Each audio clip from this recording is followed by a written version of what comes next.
Okay, so nagluluto ako ng sinigang. Gawin natin ng konti, medyo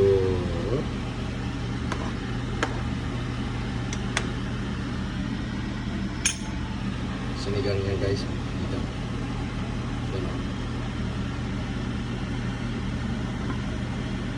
Sinigang na gabi. Sarap yan.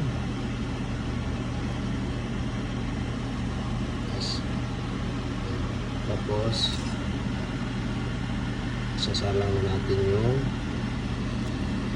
mga gulay. Isama na natin yung sitaw,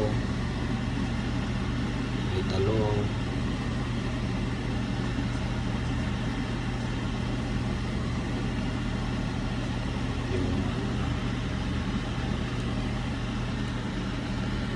sasalang natin dyan ay ang nagbibigay saya ng buhay. Walang iba kundi ang Lord Jobs Park. Sana naman Lord, tapan na natin guys para kukulo na siya. Pero mamaya kakain na.